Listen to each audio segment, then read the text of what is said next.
Just hit record. But that's it, because I told them, you that was, it's a show. Good.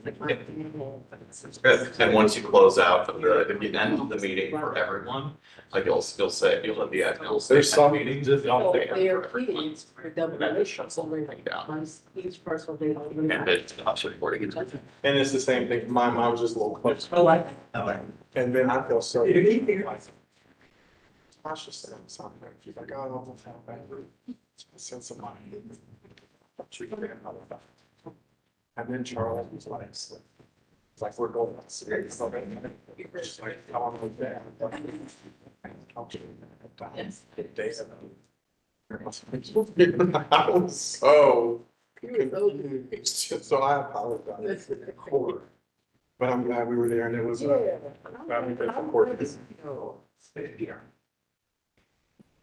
We thought it was an hour away, but it was more like, it was on the other side of things, so we left a little late. Oh, yeah, the other two don't show up. Is this all of the audience? Is it really a short? Well, no, we got 5 minutes left. Oh, Get approved it on.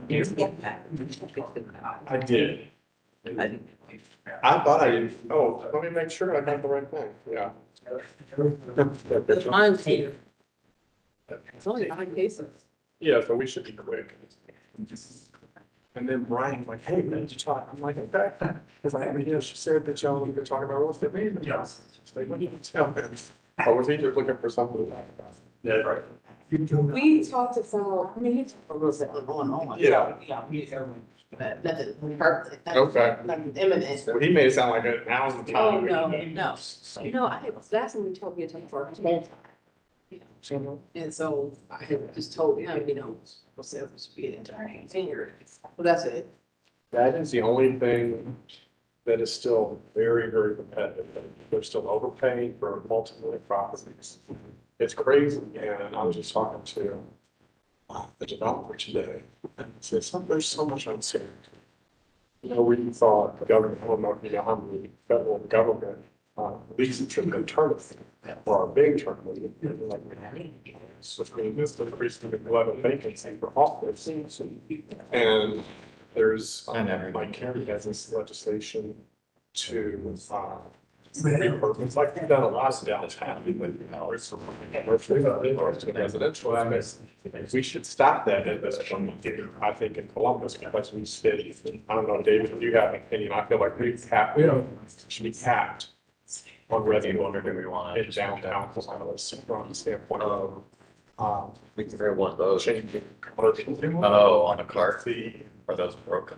Those things are so expensive. Right, that's fair, that's fair. I don't know. Well, they're talking about tax credits Unless to support it. probably has. One of those that should be down. There you go. And if you're talking about doing these major towers, like, we're $80,000. Plug it in upside down, it's not gonna go away. Fair. Residences. What's a drugstore, what's it, you know, like you need. So they're putting. This was that Stephen on here, it's great. Is that what they're doing down in Franklin? Thanks. Nice meeting you in person. I got an idea. I got an idea. If you want to really talk, we can talk. But it's for a whole. Yeah, it needs to be. I mean, I got the perfect time. If y'all want to talk, They have that.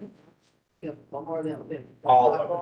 Some. The lifestyle needs that it would add to downtown Columbus and satisfying to keep for a real grocery store, not just something to go big. Those market was never satisfactory.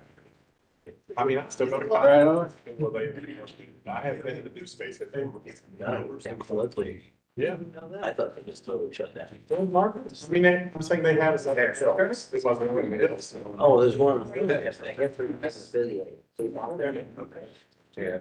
And you're gonna have late on the day around here. It went from hills. Please tell them.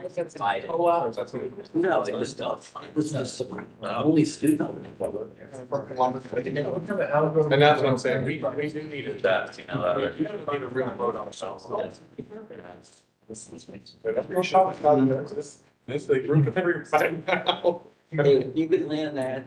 I know they tried, even in Philadelphia, they tried to get Baker, everything, just us. Well, that's frankly, it's all that. That whole area. Yeah, you got me. Put aside. That's where the Chinese is. Wait, where, are the spaghetti warehouses? No, it'll be north of that, it'll be rest of that. Yes. That's where the down first of it. That's why we can't do, And I agree with you. Before I go to that, I want over there. I just want to start, So I, I like the place down there, so I get those others. It runs out. private shop. So that's what you need downtown living. But for me, so I'm Carrying a ton of groceries, but no. But that's what Whole Foods is. Whole Foods is not here, just work. But you know what a lot of people do, I don't go to Walmart, but I have a Walmart, things that you bring right up. My daughter's, there's somebody under her. So that's what other. I did not. We coach down. I have this. Not a big. That's why I bought the middle one, that's too much. And that's where I get my Yeah, bills. Walmart goes like No, like a gas station.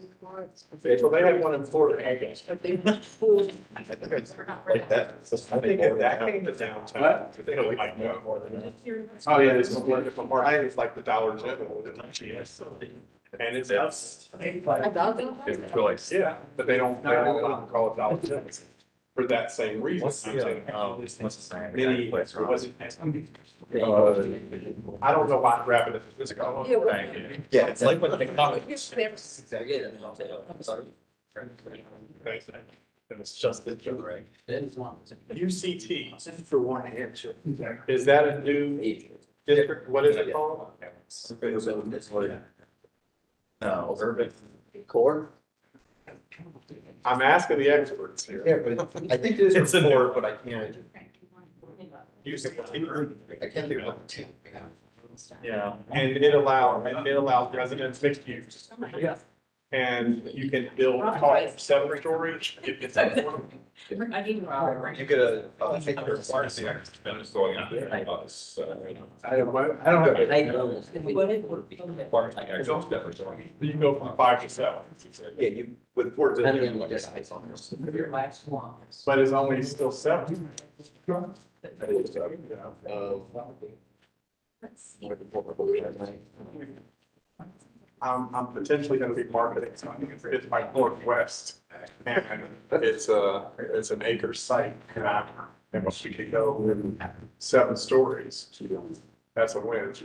7 stories without, but it still has parking requirements, so it doesn't. They'll work with moms, so she would do a parent study at Harvard. We'll give a little bit, we'll give 5 cents. Residential. Right. I mean, it's right on Fifth Avenue, I mean, you can get a bus or something. Oh, I'm sorry. Park on the street.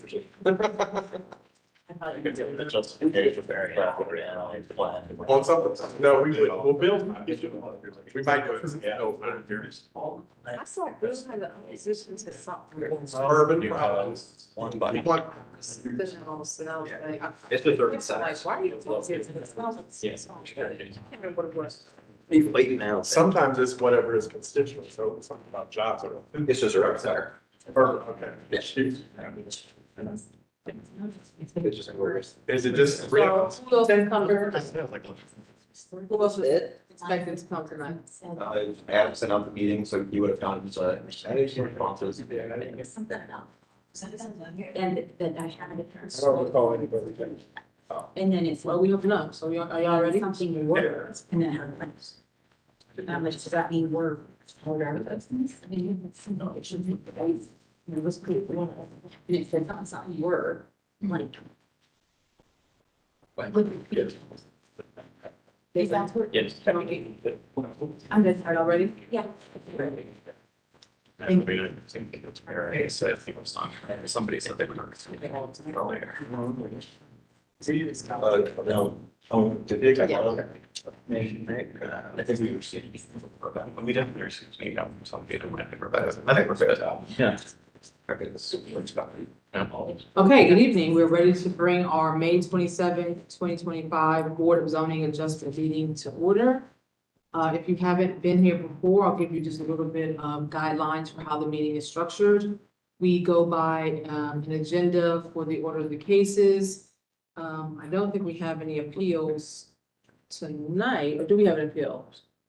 Okay. So we will just be hearing requests for zoning variances and special permits. And we usually will allow the applicant to come forward, write their name on the sign-in sheet, and then we will open it up for concerned citizens, neighbors, et cetera, to then speak for or against the application. They will also come up to the mic, sign in their name on the sheet, and then give their testimony specifically about why they oppose or why they support. We will then ask the applicant to come back, and we will get any clarifying questions answered. You can speak to the issues that were raised by the community members. It's not a cross-examination type thing. The person doesn't get to ask you questions and you don't get to ask them questions. You're actually speaking directly to us. We have a time limit, 5 minutes for the applicant and then 3 minutes for each person that wants to speak. If we are asking you questions and getting engaged in the conversation, we do not take that away from your time. We will then go through the Duncan factors, which is the analysis that we make a determination about whether you fit the code's rules for allowing variance of the special permit. We would do that on the record so that it is part of the record. We have our court reporter here taking notes. You can request that, I believe, through the city. If you ever need to get copies of that, if you want to disagree with our ruling or do something further.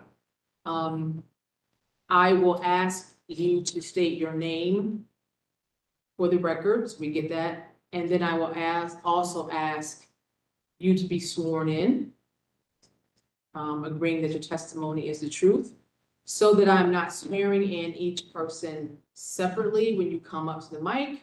I will just ask that everybody who plans to speak today stand, and I will swear you in as a total group.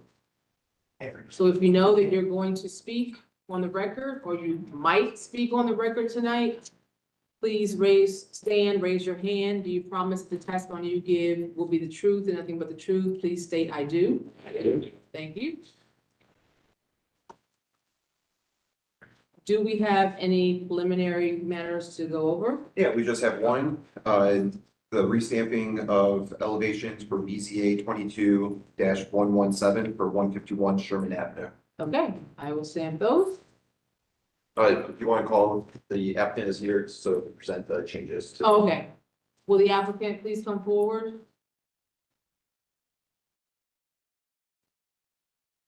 Hello. Hello, can you state your name and whether you were sworn in? Yes, Shay Wilson, and I was sworn in, yes. Have a seat. So what's the deal? Why are we restamping these? On the, I believe it was the west elevation, we added an emergency exit to that side. Also, we added a window as well. I know Mr. Frias said that we had 4 windows prior. We removed one due to a structural change that was happening. And so Mr. Frias was saying that we wanted to have the same amount of windows. So I moved the window over to an area that did not have a structural issue. Gotcha. Yeah. Okay. Which one is this? This is this. I don't. He just. It's preliminary. The elevations were sent to planning as well, and planning said they're in full support. So this is the emergency, the staircase? Yes, correct. Okay.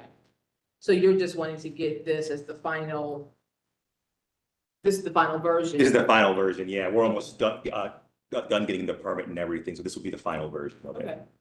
So I don't imagine that there is anybody here to speak about this, so seeing no, do we need to vote on it? I don't even see how you vote on it. I don't. Yeah, I think this is just I think this is probably a condition that this final plan was into record and this is a new plan. Right. Okay, so we're just documenting that we put it on the record. Okay. Okay, signed. Thank you so much. Thank you. May I approach to get it or do I? I'll send them to you in the morning. Thank you, Mr. Frias. Yeah, thank you, guys. Okay, any more preliminary? That is it. Okay, so we will go forward with our first case, 1361 Chrisfield Drive.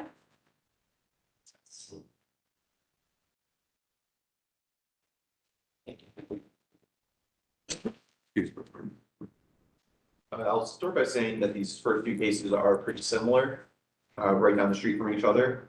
First one's mine, second case is Adams. Okay, And they're on that, they go along with The flat sheet. well, this is just, okay, We'll go for both of these. okay, thank you.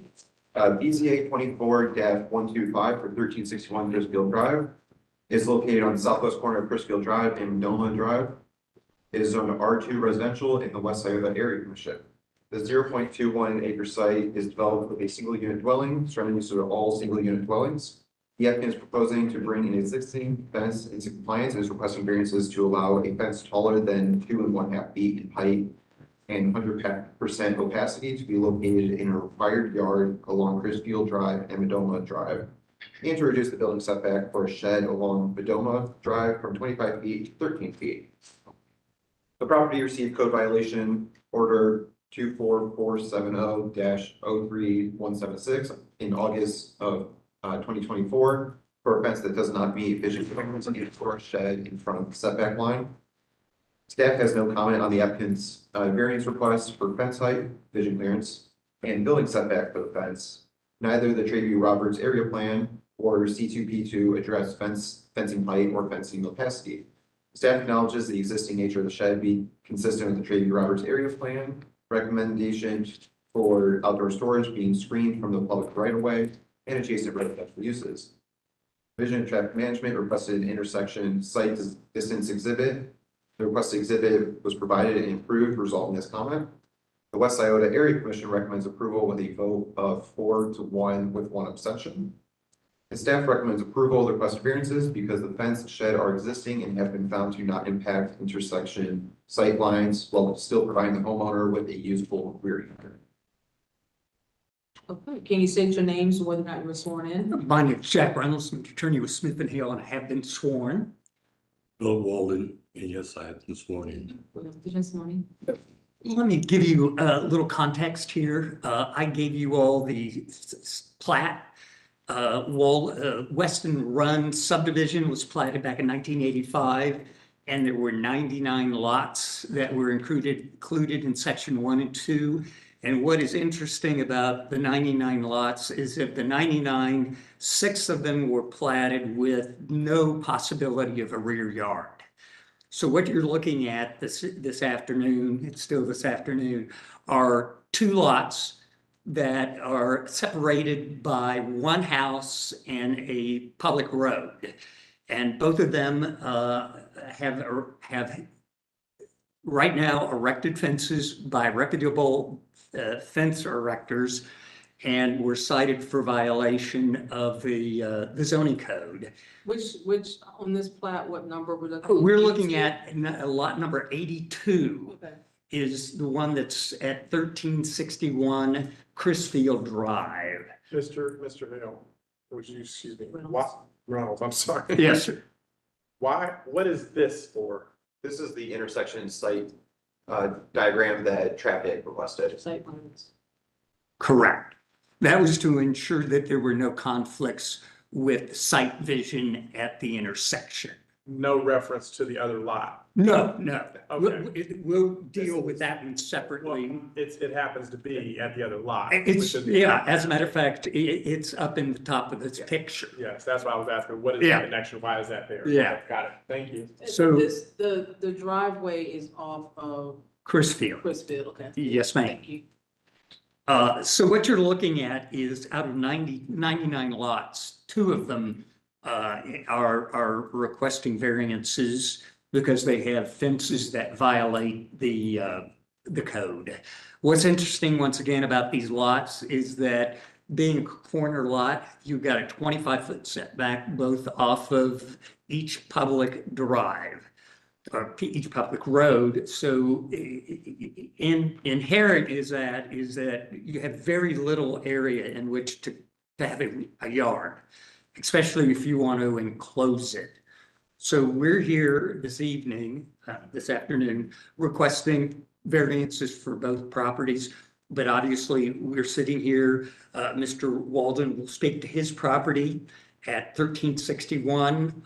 When you look at those characteristics, they are very what do you want to say? It is directed to 6 lots only in this subdivision. And so there are hardships, there are practical difficulties with the location of areas in which you can have a secure and private area on each lot. So. So that speaks to the setback, but why do you need the fence taller than 2.5 feet? I will let Mr. Walden speak to why he felt it was necessary. He was dealing with what he felt was appropriate for his lot. Okay. Thank you for letting me speak. As you can see, we're on the corner lot, and the front of our house faces northwest. We have no backyard at all. So, and we've lived there since 1986. We were the first house built there, and we've been there ever since. Before I even asked the fencing company to put the fence in, I talked to both of my neighbors to see if there was going to be an issue as far as us putting up a fence.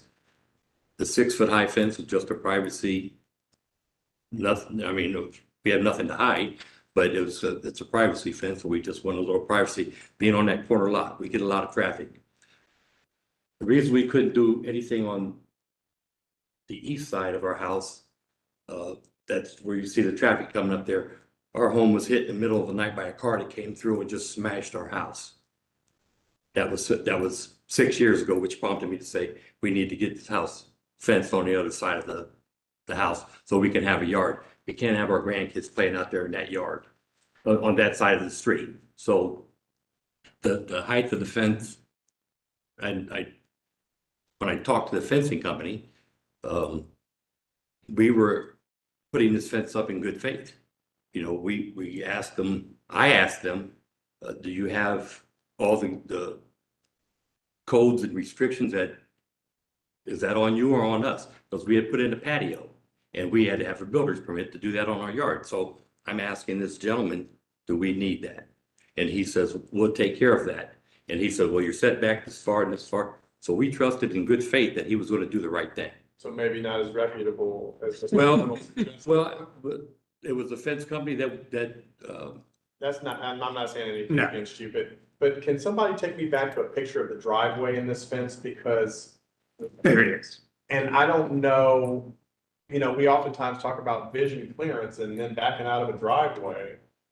Like, that's close to me. And again, your initial argument about, you know, 2 lots out of 99, there's corner lots in every neighborhood that have a limited backyard. Yeah. So this is not a unique problem.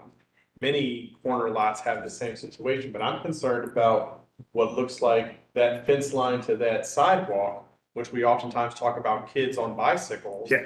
Back in cars backing into the area. How much space is that from that sidewalk edge to that fence line, which is the first place you see a car? What the city requires for a private drive and an intersection along this line is 10 feet. There needs to be a 10-foot sight triangle, and you can see it there. It's in black. Yeah, but I think that's the wrong direction. I think. This is it. Yeah. Here to here. Yes, It's not 10 feet. it certainly is. It is. It's most certainly 15 feet. So It is.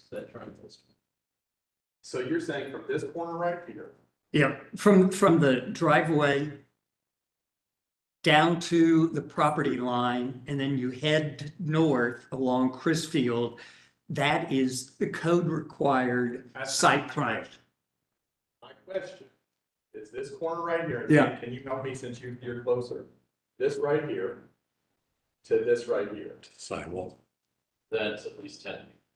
Based on that dimension of 20 feet there, that lighted triangle. Okay. So it's 10 to 12 feet. Sir, we have been backing out of that driveway for 39 years, with or without the fence. The only obstruction there would be is the tree. So we have to stop before we back out of that driveway, far before we get to the end of the driveway, before we get to the sidewalk. There's a tree that is more obstructive on both sides those trees are more obstructive than the fence. You're referring to cars. And Yes, and I'm talking about people as well. I'm talking about a child riding a bicycle down the sidewalk. Understood. As they come around that corner, what is that distance? And I understand what you're saying about the tree. That keeps you from going into the street. You have to take an extra pause to see if you Yes, get sir. back into the street. But as you back out of that driveway and a child hitting that corner of that curve, and let me be crystal clear. I understand what you're trying to do and why you want to do it, but when we make decisions to say yes, we have to say yes to other people because of the same circumstance. And again, because you're on a corner, like many people are on corner lots, and as I shared, they have small backyards, if any at all. It's similar scenarios. When the next 5 people come in, if we say yes to you, arguably we have to say yes to them. So we're looking at this with many sets of lenses so that we can make the best decision for you and for future people. Understood. So traffic, I think you were grabbing your mic, what did you want to say? I guess I would just state that we had reviewed it both for the intersection site distance and then the driveway site distance, and we were comfortable with the location of the fencing, not obstructing intersection or driveway site distance to see both vehicles and pedestrians. And again, we've been backing out of that driveway for 39 years, How long has the fence been? 6 years. Okay. So, and even during those 6 years, we know that there are children in our neighborhood. We know we've been backing out there for 39 years, as has our neighbors, the Bowens. I don't see, we're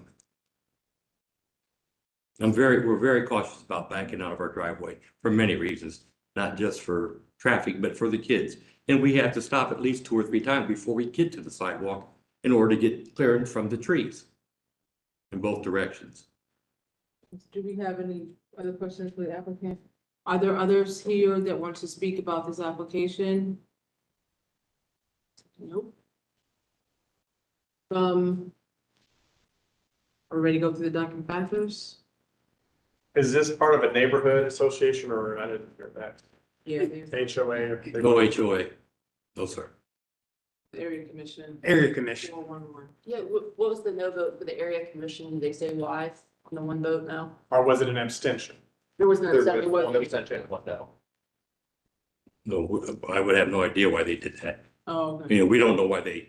But did you attend the meeting? Yes, we were at all, Was both. there any discussion, the person that voted no, did they state any reason why or any kind of reasoning? I just abstained. There's- So, There's a abstain and there's also a no vote. It's a 4-1-1. oh, Somebody said no. okay, somebody said no, and there was no discussion as far as I remember. I don't remember anyone saying, just when they asked for the vote, he said no, and no explanation as why he said no. Okay. Again, we feel that we have, and I respect Mr. Jones's concerns. So do I. We made sure that before we came forward that we met city requirements in terms of vision clearance. I don't want to put anybody in a situation where we're asking you to violate those criteria. And we too have a dozen or more grandchildren that play there as well. And we would expect the same respect from anybody else, and we give that same respect. Okay, so going to the Duncan factors, I do find that the property in question could, let me say it like this. The property is uniquely positioned in the neighborhood, which does not have a adequate backyard. So the use of the side yard for a fenced-in area is appropriate to reduce a setback for that. Having a fence taller than 2.5 feet in height, 100% capacity. Traffic has said that that is okay, and so I don't find that the variance is substantial or essentially altering the character of the neighborhood so that property owners adjoining to this would suffer substantial detriment. I don't think that this variance would adversely affect the delivery of governmental services. It's unknown whether the property owner purchased this property with knowledge of the zoning restriction. The owner did testify as to, inquiring of their contractor about permits and clearances, and that was in good faith, relying on that service provider to get everything in order. I don't see a method other than allowing the setback for the fence located where it is to provide them with the privacy and safety that they're looking for. But I also do feel like the spirit and intent behind the zoning requirement would be observed by granting this variance. Are we ready to call the question? I'll call the question. Question's been called, let's call the roll. Ms. Sabaloff? I agree with the chair's reasoning and the Duncan factors and vote to approve the 2 variances. Mr. Jones?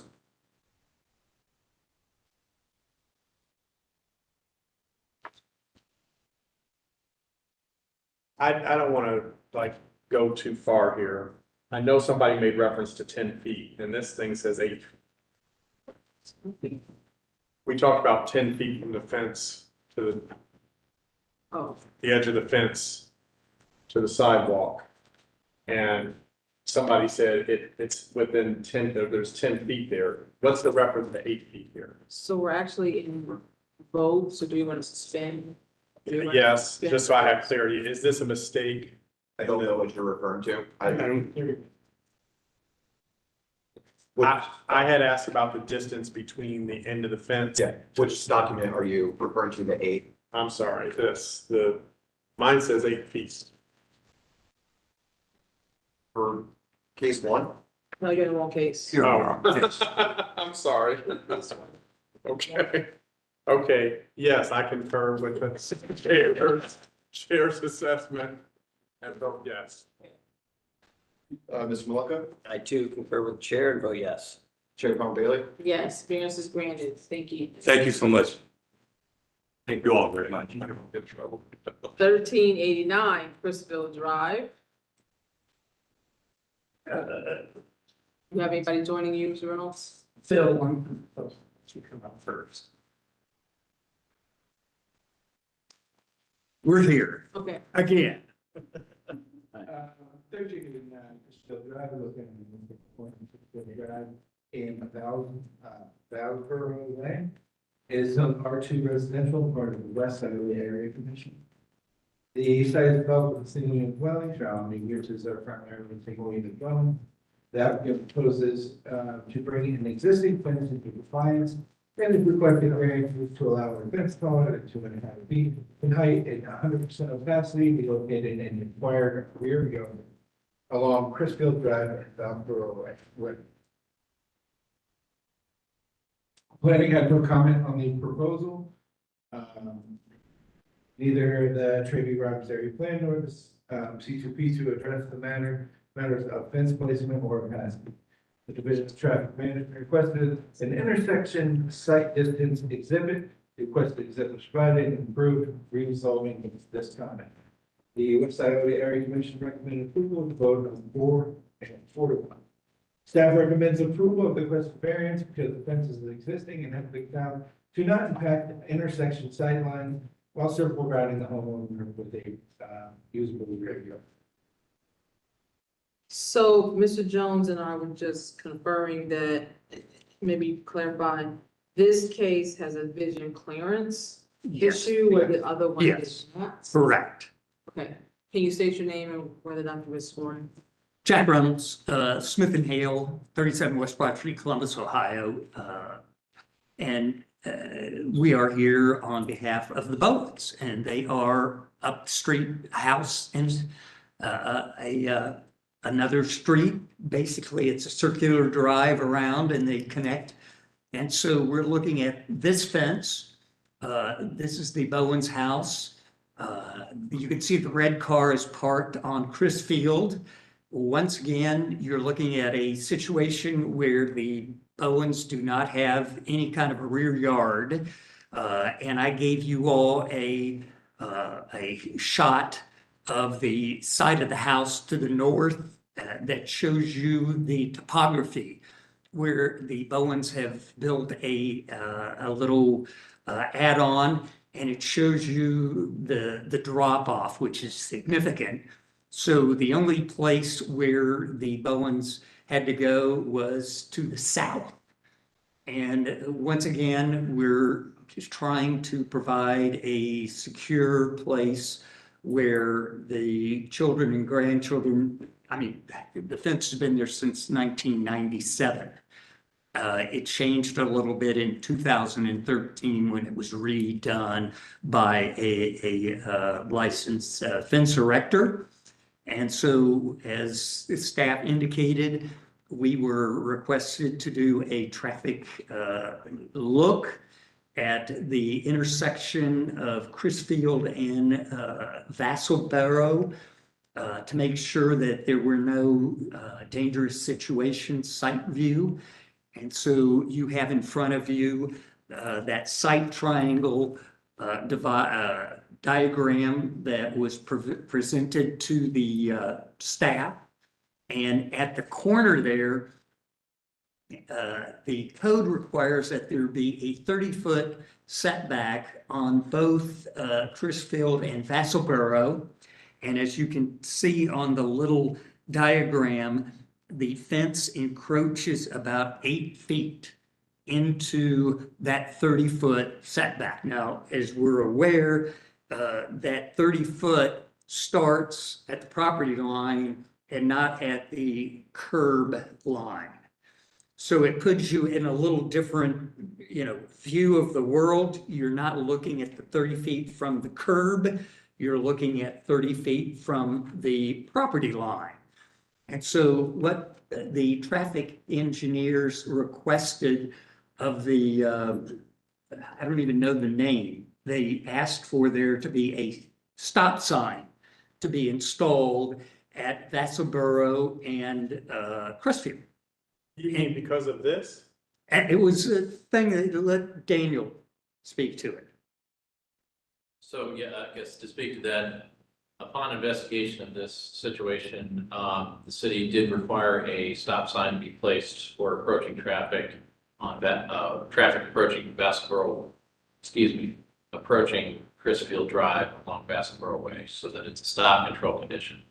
Previously, there was no stop sign present for that. It was a yield situation. So that stop sign has been installed at the intersection. At this picture that we see here. It's Be looking to the left of that picture. Other side of the street. other side of the street. So not affecting any of this at all. So that's like a moot point. But it would.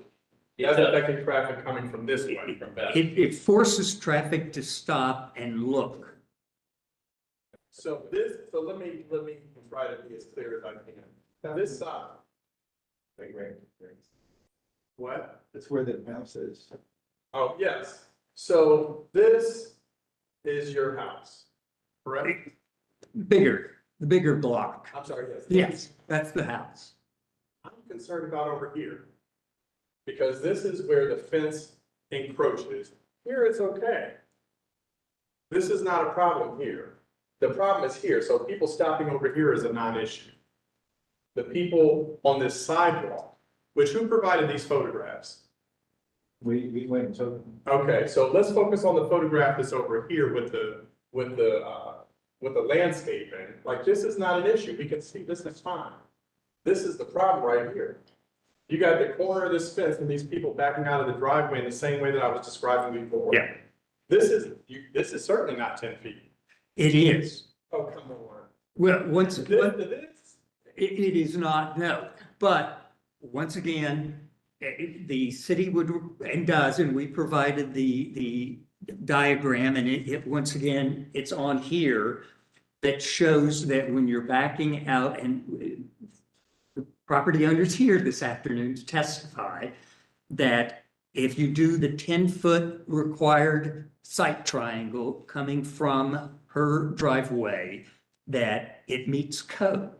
There is 10 feet for her to back out and see pedestrians on the sidewalk. As a matter of fact, if you look closely at the diagram that was provided, the owners actually diagonally, instead of having the fence come to a pointed edge so that it would come to a 90-degree angle, it actually stops and it crosses over in order to provide additional sight line. That's negated because of the landscape now. And I think, has Phyllis taken that down yet? Phyllis? It's still there right now, yes, but it has been trimmed. I'm sorry. down. It's been cut. Wait, I'm sorry. You haven't stated your name for the record, or whether you were sworn in. My name is Philip Bowen and I have been sworn in. Okay. So, But you're But saying it's a 45-degree cut, yes, sir. which is great, but again, it's negated by the landscape that fills that 45. And I'll get Phyllis up and we'll figure what out we can do with the landscape. But here's the situation. That's not Phyllis's, this is the fence that you're here for. Yes, So Phyllis can very well let that grow back to 40 feet yes, a year from now, yes. and we've allowed this. You understand my point. I understand your point, and I think, although I don't have a document to prove it, but if you even moved, because of the property line and the fence, the fence is not built on the property line. It's actually built, what would you say, about 5 feet? Let Phil introduce itself. So the fence is brought back on my property about a foot. What we did is we have a 10-foot space between our fence and the edge of the driveway. So the property line, what we did is we moved it back from there about a foot. Yes. Okay. So I just, I'm not clear on, where's the diagram of the vision clearance from the corner that Mr. Jones is just speaking from? It's in your packet. It should be in your packet. I don't see a page that looks like it has a triangle like that. Maybe I'm overlooking this. No, we have that. No, I'm talking about, oh, here it is, right here. So.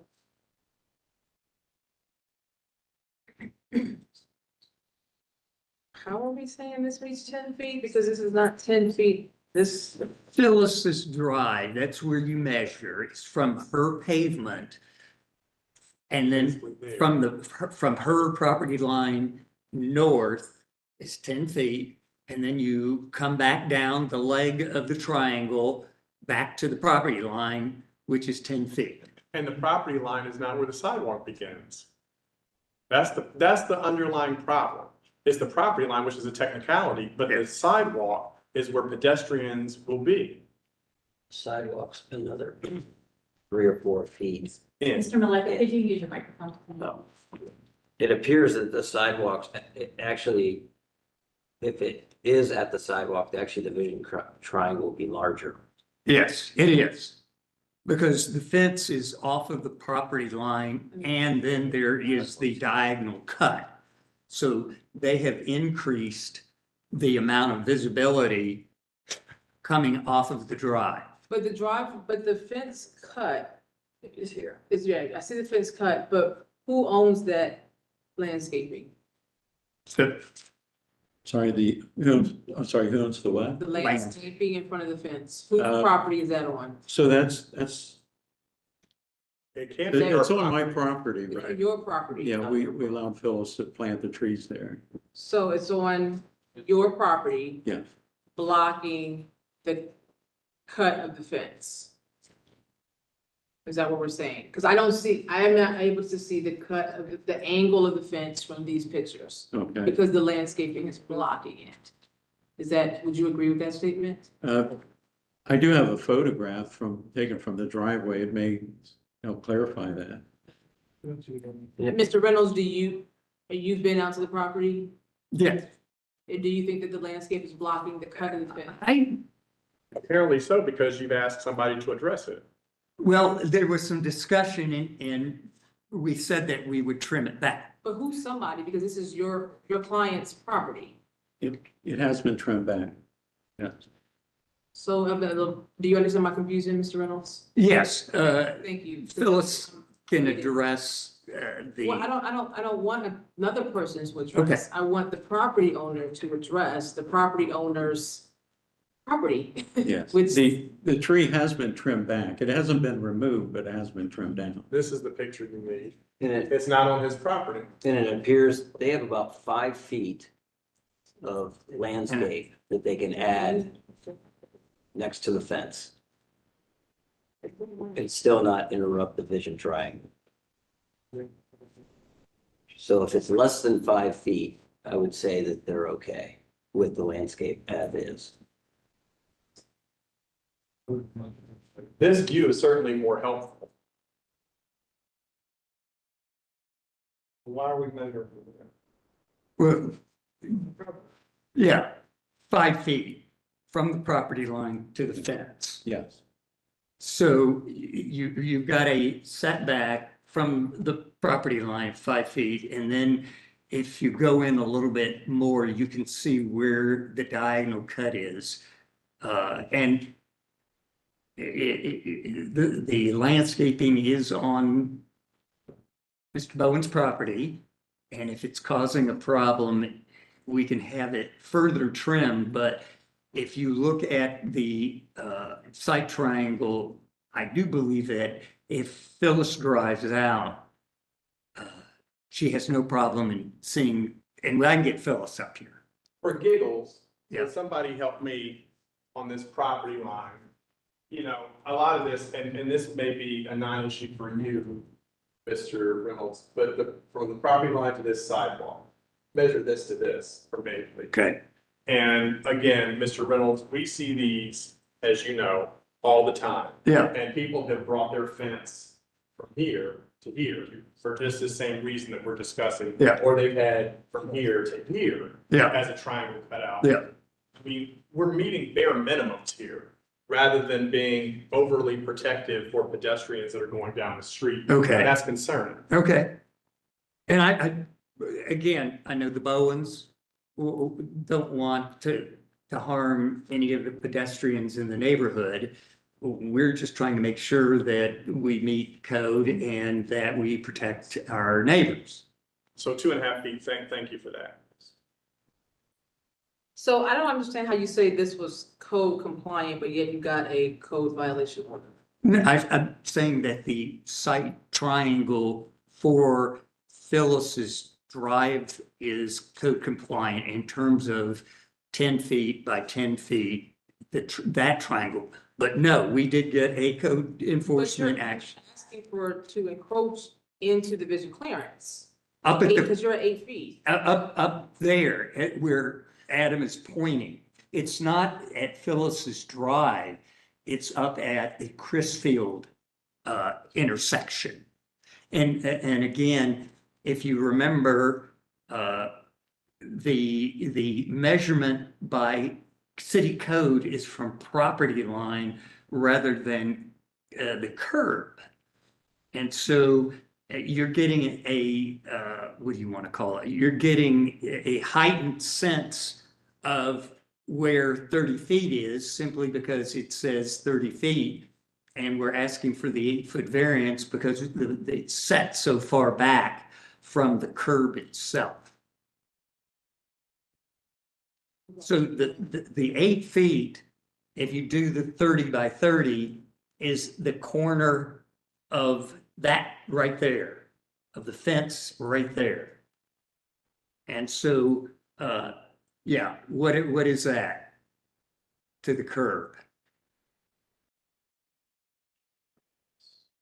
Roughly 5. It's 15, or 15, sorry. 15 feet.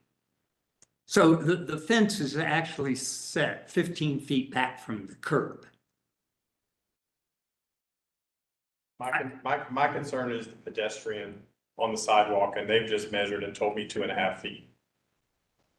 But the pedestrians coming around the corner and heading down, Val Borough they're being, monitored, or they're being, protected by having the 10 feet sight triangle from Phyllis's Drive, as well as the 45% cut in the fence. Respectfully, I mean, I'm one vote. Don't worry Yeah. about me. Yeah.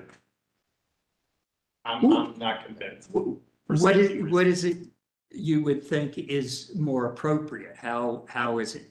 I guess, again, we've seen hundreds of these. Yeah.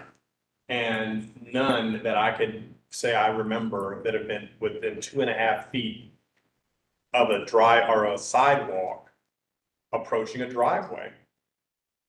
Well, it's 5 feet plus. If On a you- direct line, and I'm saying a kid riding a bicycle Yeah. down Bowsboro Yeah. Way is traveling fast enough that he's not gonna see her before she sees him. That's my opinion. And again, I'm one vote. I don't wanna take it. Yeah, and I have that concern too, but I'm here reading that the Division of Traffic Management requested an intersection site distance exhibit. Is that the intersection, or you also requested? No, we don't need a variance for that site triangle. We do need a variance for the location of the fence towards Valboro, yes. So that's what I'm just trying to get a feel of, because I'm about to put this on you, traffic, because this is what you all said. Because I defer to your department when it comes to vision clearances and safety, and we've expressed here what we're concerned about, but if you're saying you cleared it, state it. And I guess to speak to that, perhaps a question would be to the zoning staff. It seems that the vision clearance provision may need to be amended related to, typically, I believe this is where the 12-foot requirement comes in and not the 10 by 10 triangle. Is that? It's So the code section we're gonna. yeah, I was looking at the code, this would be, This says 30 by 30, so we're not even in. Well, that's the intersection of Valboro and Chris. this would be, I think that's speaking to the concerns of the board that this is, while there may be, I guess, looking at that, I think there is adequate visibility, although this is an unusual situation that we don't typically see without a variance. And I believe that code section would be 3321, 0.05 B2. So that, I guess I don't know if there's, That's what we have that's what we have as a variance on this agenda. Do you mean A2? 8, yes, excuse me, 8, yes. Is that's the provision where you have the residential driveways. So the question then is at 12 feet from Phyllis's Drive, and you do the triangle up Phyllis's Drive and then up Vassalboro towards the fence, is that a 12-foot triangle? So that's what we should be looking at, I'm assuming? And what I'm suggesting is it's not a triangle. Okay. This is just a 12-foot area that would be clear along this property owner's frontage. And we don't have 12 feet. Which is what I was saying about bringing it in. Right, so that, in my opinion, that would be code compliant for that provision. For B. For B, otherwise there would have, it would be my opinion that would need to be additional variance and further discussion about that provision being varied.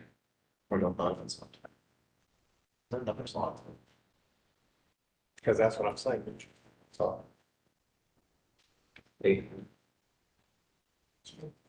Okay. This next one, down, right, that diagram. Yeah, figure 2, like diagram. And further that one, yeah, there you go. So I'm looking at staff to opine on whether this is proper and to proceed as is, or is there a variance that we're missing? It looks like it should be 12 feet So, from the so street. 12 feet from the drive From the, east. from the property line on the right of way line, And, along the entire. Into the property. Back of way line. and let me be clear on this. This is referring to a street. There's no sidewalk reference here. Which, I don't know if it's an oversight, but, you know, just like traffic comes, sidewalks and pedestrians, which is what I keep saying. So this takes out no consideration for pedestrians. And that's why they usually do it to the right of way line, because the right of way line is set back far enough from the street curve to allow for a. Okay, so sidewalk. 12 feet. That would be the property line, so if the sidewalk is already 2.5 feet off the property line, this would be essentially giving you 14.5 feet between the fence and sidewalk. If this was met, then you would have, what you're saying is 2 more feet. 2 extra there's feet. 2.5 feet between the edge of sidewalk to the property line, as Yeah. you measured earlier. So if this provision was met, there would be plenty of room for the sidewalk. And see anyone on the sidewalk is what I'm getting at. There'd be 14.5 feet. Claire. So it's- That's Right, the if they reason had- why if they had- sidewalks are not included in this diagram is because it would be So, in front of the edge right away. so you're saying that everything's not being met here? Correct. Okay. So we are missing a variance. Seems like there was that oversight during staff review. Bill, Which they didn't. why don't we ask to have this table so I can go back and add that and make sure we all understand what is required under code, and then we'll powwow next month. Yeah, and I think you hear our sentiments that a variance request that probably won't get through. So you're gonna, it seem like you're gonna need to make some adjustments. We To the will, fence. we will look at it Just and trying to save you some time. see exactly what needs to be done. Okay. Thank you. Okay, so we have a request for tabling. Is there anybody here that wants to speak towards whether this should be tabled or not? Okay, I will call the question, I'll call the roll. I'm sorry, Statements prepared, can we offer them today? We're not sure if we'll be able to make it to the next. no, you can actually give your statements to staff when they publish the next round of notices. And those can go in the record, but we're not, because we're not voting on this, we're not gonna hear statements on the actual merits of the case. Sorry, I know it's inconvenient, but this is the situation we find ourselves in. Is there a motion to table? So moved. Is there a second? Second. Please call the roll. Mr. Jones, Yes. Mr. Malaka, Yes. Ms. Egelhoff, Yes. Mr. Palm Bailey. Yes, table. Thank you. Thank you all. Did you all sign in on that? We did, I did. I did too. Thank you. Thank you. 3690 Fishinger Boulevard. Thank you.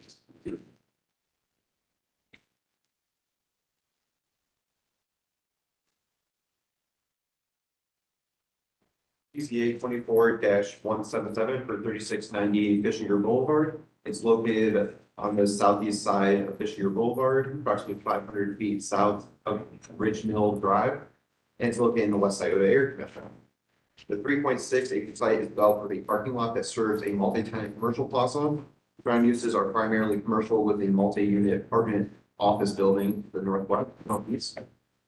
The applicant proposes to create an outlot within the existing parking lot and construct a fast food restaurant.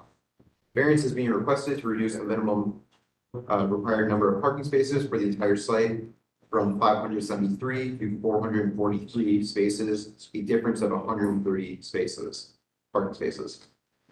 C2P2 recommends a high level of landscaping and screening should be provided between the right of way and parking. Screening should include a combination of low level plantings such as shrubs or tall grasses to supplement the existing trees along Fishinger Boulevard frontage for screening of parking. C2P2 also recommends requests for parking reduction be considered based on pedestrian accessibility, access to transit, the size and nature of use, and the provision of pedestrian facilities.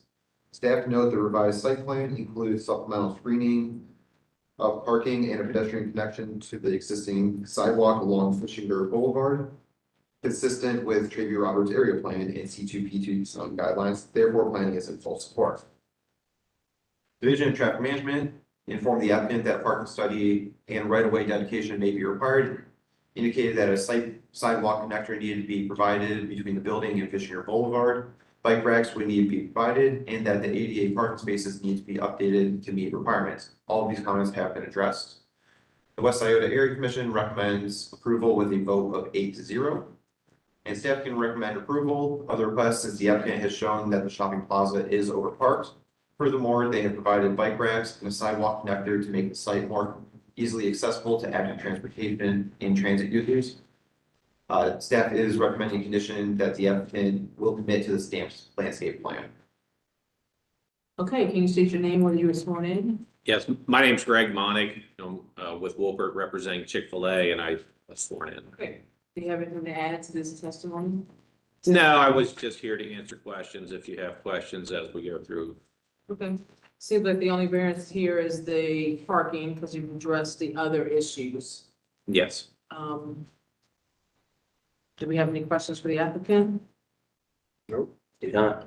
Is there anybody here that wants to speak about this application? Okay, let's go through the Duncan factors. Would the property in question yield a reasonable return without this variance? I guess that you would have to make the building smaller to allow parking, which kind of defeats the purpose of the building. Is the variance substantial? Technically, I would say 100 spaces would be substantial, but in light of the location and configuration in the lot, it's not, the character would not be substantially altered. The variance would not adversely affect delivery of government services. Presumably, the property owner purchased the property knowing these restrictions, and they cannot be obviated through some other method than a variance. However, the spirit and intent behind the zoning requirement is observed and substantial justice done by granting the variance. Are we ready to call the question? I'll call the question. Question's been called. Please call the roll. Mr. Malika, I concur with the chair and vote yes. Ms. Egelbaum, I likewise concur with the chair's analysis of the Duncan factors and vote yes. Mr. Jones, I too concur and vote yes. Chair Palm Bailey. Yes, variance granted. Thank you, everybody. 1201 East Whittier Street.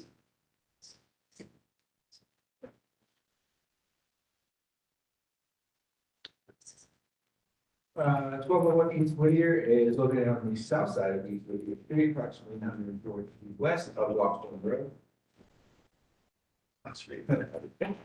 It is zoned AR1, apartment residential, a part of the south side, Columbus South Side Area Commission.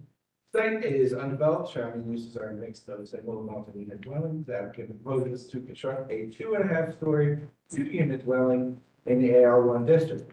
Variances are being requested to reduce the lot size from 6,000 square feet to 4,137 square feet, and to reduce the side yard on the east and west sides from 5 feet to 3 feet. Planning is supportive of the proposal as presented. C2P2 states that the design and character of new development, including homes, additions, and garages, should be appropriate and based on principle in nearby structures, and that front porches be incorporated. As such, staff is supportive of the proposal as is consistent with these guidelines.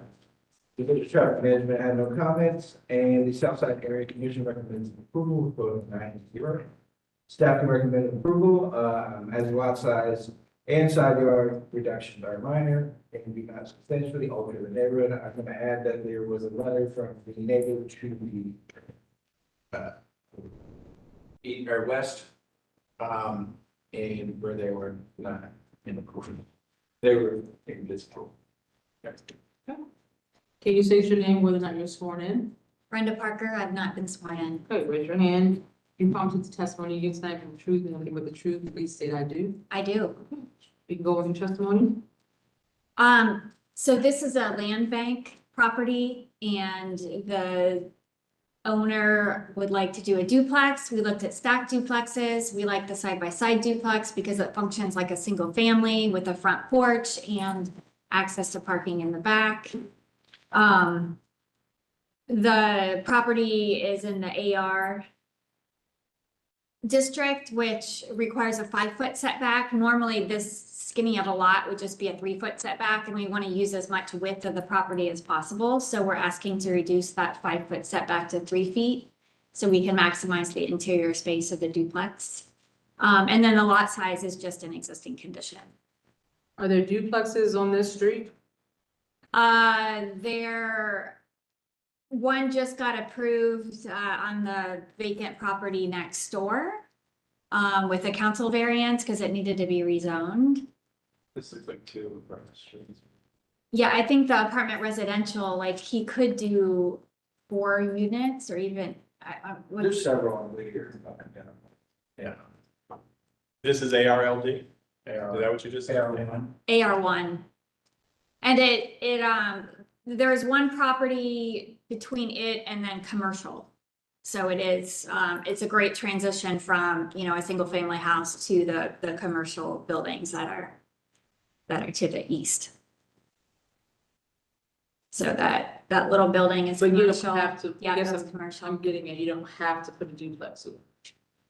Because your variances are being requested because of the type of property, type of building you're trying to put here? Correct. Yeah, it's just so we can use the total width of the property versus it, gives you 4 extra feet. Even if it was single family, it'd be nice to kind of still use that full width because it is a really narrow lot. And, with the properties, everybody's trying to, integrate as many dwelling units as they can.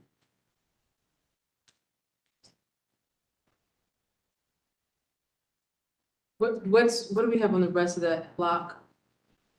We have a front. This is kind of like, No, but That's have a gonna front- be you have a business. front view of that street, like what's. Yeah, that little brick building's gonna be office on the first floor and apartment on the second floor.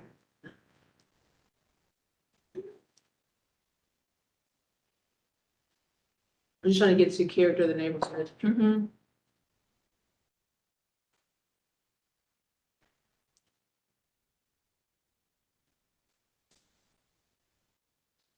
I think he typed in west.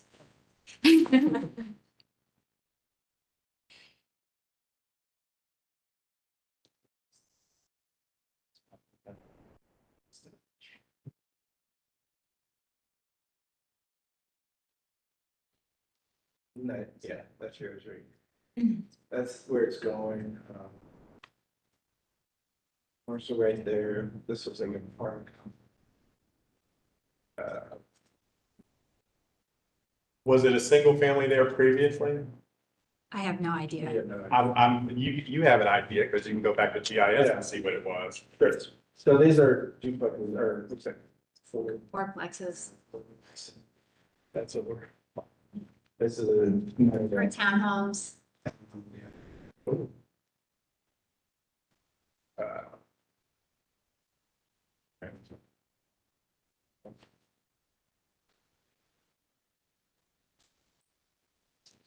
And the property directly to the west, I'm not sure if it was the neighbor that complained, that it's been under construction and they added a 3rd floor onto it, so it's really grown in scale. You said somebody complained? Yeah, there's a letter in here. That was here, we gotta see.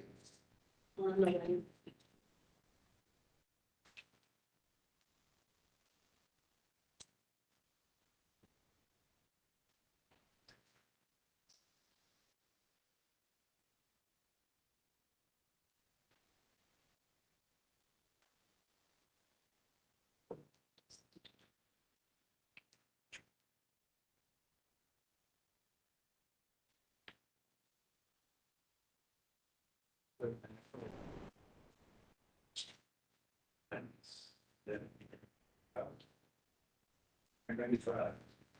Here you go, this is probably 95, it looks like. There's a blank spot.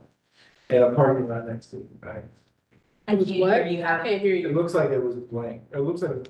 It was narrow. Yeah. Oh, that is. Yeah, with some turtle vents on the roof, looks like. Yep. It's this, whatever. So a single family prop or a single family with a lot or it's a side yard. That's what it looks like. It's hard to say. Do we have anybody who wants to speak about this application? Board members, do you have questions? No.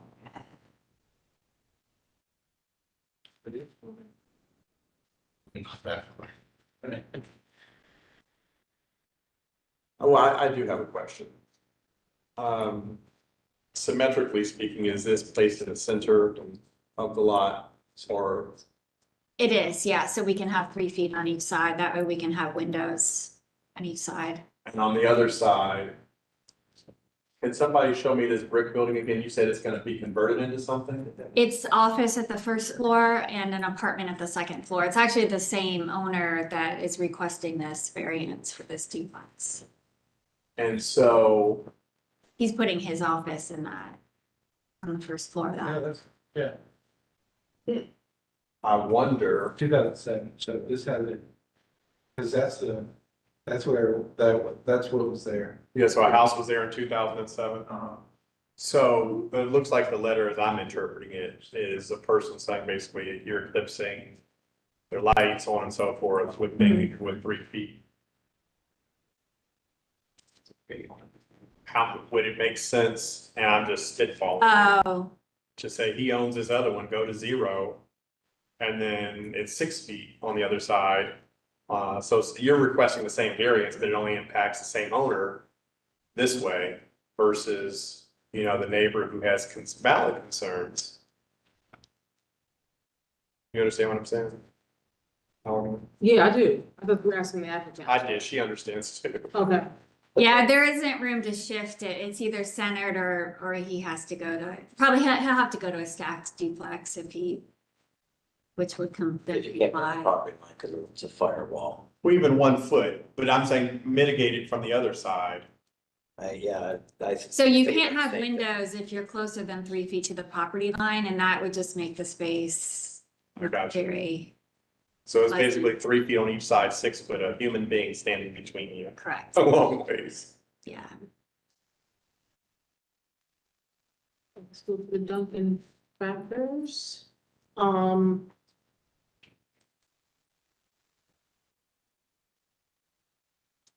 So I think the property in question would yield a reasonable return without this variance. However, I don't find this variance to be substantial considering the character of this neighborhood where the properties, the homes on the lots are already relatively close to each other. I don't see this adversely affecting delivery of government services. I do. Well, this was a land bank purchase, so presumably the owner did purchase the property with knowledge of zoning in their due diligence of that purchase. The predicament cannot be obviated through some method other than a variance. Seems like 3 feet is the minimum they can go to get the width they need for the usage of a living quarters. I think the spirit and intent behind the zoning requirement would be observed and substantial justice done by granting the variance. And I'm bolstered by the Southside Area Commission's vote of 9-0 on that. So it seems like there was some pretty good review and diligence and everything was met that the Area Commission wanted them to meet. So I think that I'm in support of the variance. Plural. Variance is plural. Are you ready to call the question? I'll call the question. Question has been called, please call the roll. Ms. Egelhoff, I agree with the chair's analysis of the Duncan factor and vote yes. Mr. Jones? I too agree and vote yes. Mr. Malaka? I agree with the analysis as well and vote yes. Chair Palmgren? Yes, variance is granted. Thank you. Thank you. 283 Dakota Avenue.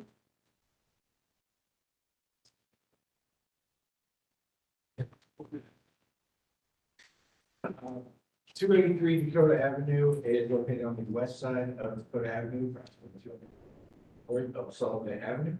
Zone R2 F and part of the Franklinton Area Commission.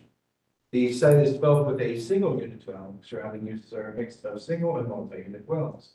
Applicant proposes to convert the single unit dwelling into a 2-unit dwelling. Variances are being requested to reduce the required number of parking spaces from 4 to 3, to reduce the side yard from 5 feet to 0 feet, and to reduce the maneuvering area. I don't know, we got one of those. Oh, yeah. Planning supports the proposal as presented. C2P2 design guidelines state that requests for parking reduction will be considered based on the presence of on-street parking amongst other criteria. Due to consistency with C2P2 recommendations, planning supports the reduction in parking as presented. Staff notes that the building footprint remains unchanged to accommodate the proposed change of use. As the remaining variances are to legitimize existing conditions, planning supports the proposal as presented.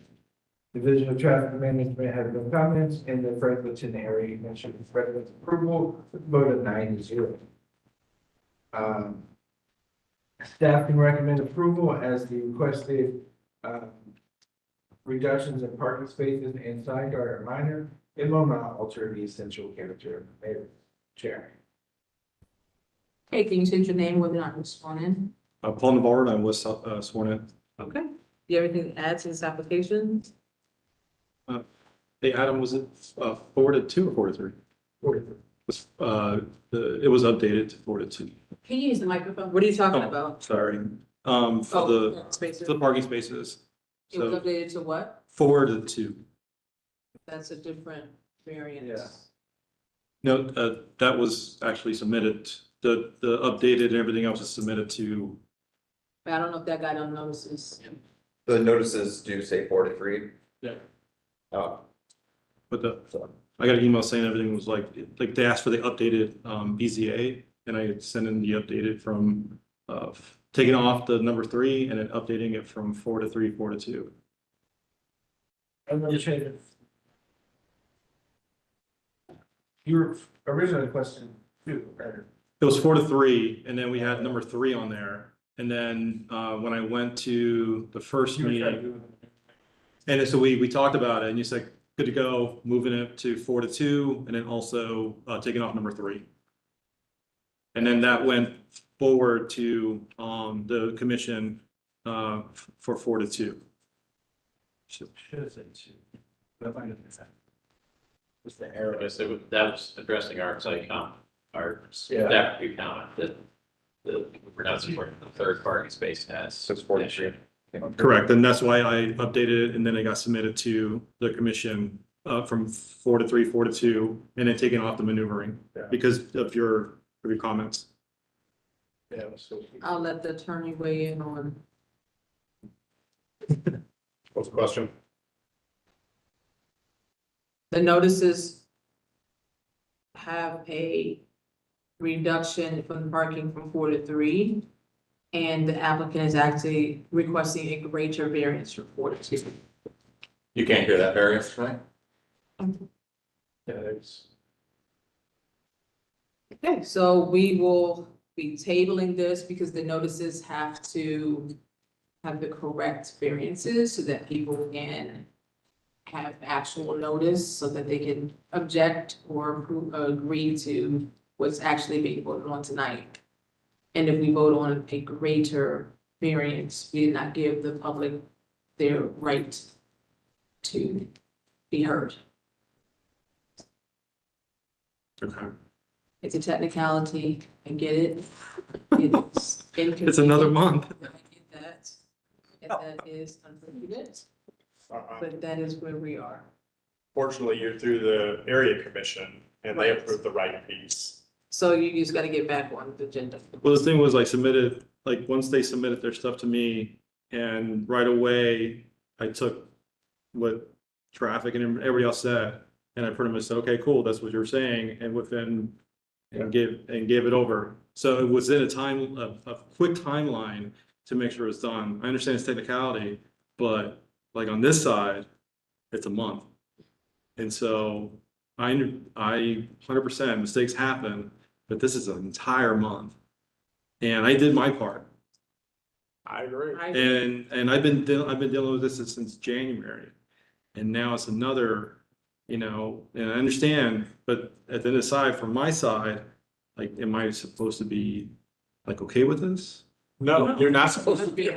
Because this delays another month because I went before the area commission and everybody was sick, and it delayed another month. So it's like, at what point, and like I said, mistakes happen, and you have a lawyer here, but at what point, like, this is not okay. Can we approve everything but the parking, or look at everything but the parking? Technically, yes, I would say so. Yeah, you could withdraw the variance for the parking and we can vote on the side yard, if that's what you request. But But I don't know that that you don't, helps I you don't think, because you don't have an approved site plan. site plan to go forward, because I think one of the conditions. No, it wasn't, sorry.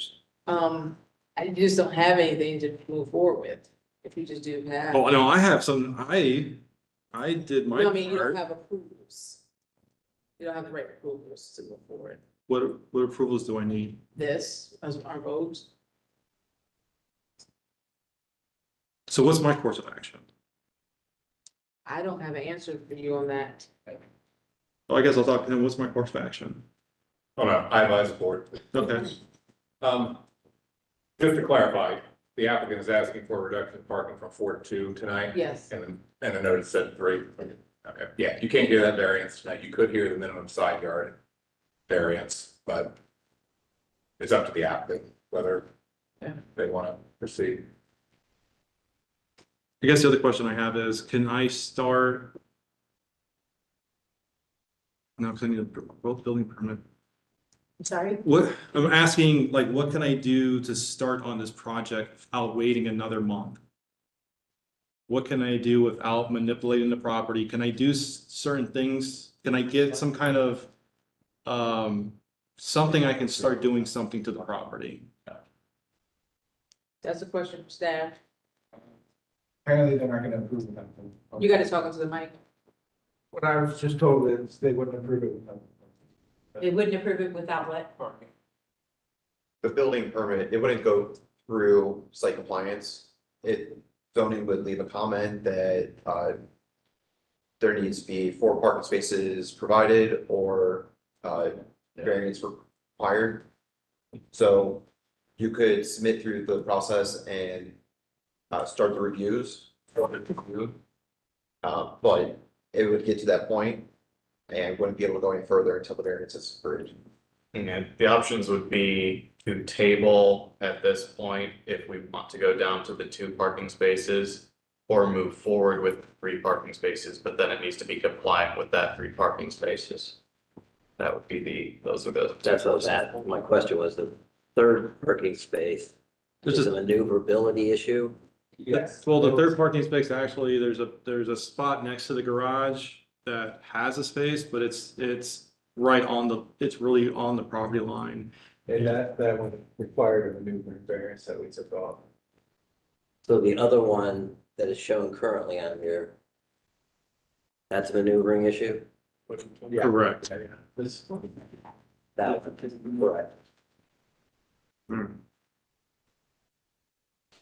Did we decide something? No, I'm just trying to figure out if Oh. he approves it. The reason we wouldn't be able to vote for a third space is because traffic has a problem with where it sits and Because maneuver. I'm sorry, track one. Has a problem with where it sits and maneuverability. Yeah. Would it be possible to approve it? And then I can start and then come back to reduce it to 2? Without the maneuvering variance, could he?